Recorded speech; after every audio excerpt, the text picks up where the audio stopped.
Unutulmaz deme bana, unutulur, unutulur.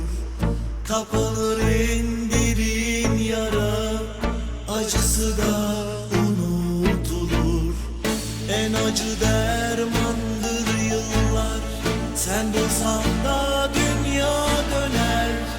Kalbini dağlayan yangın yavaş yavaş küle döner. Bir rüyadır gelir geçer, her aşk bir gün hayal olur. Unutulmaz denen günler unutulur, unutulur. Bu hayat böyledir dostum, yaşanan gün mazi olur. En değerli hatıralar bir gün gelir unutulur.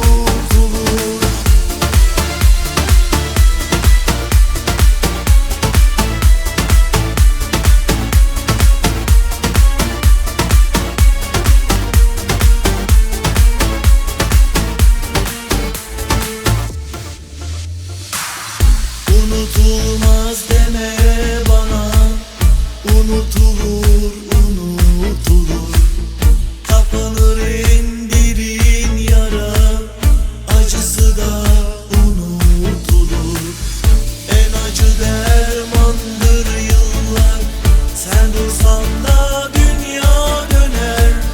Kalbini dağlayan yangın yavaş yavaş küle döner. Bir rüyadır gelir geçer, her aşk bir gün hayal olur. Unutulmaz denen günler unutulur, unutulur.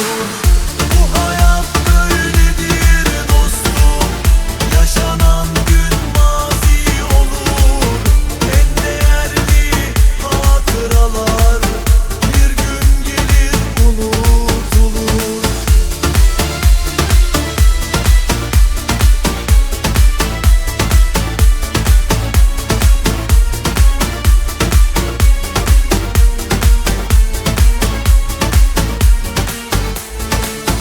Bu hayat böyledir dostum, yaşanan gün mazi olur. En değerli hatıralar bir gün gelir unutulur.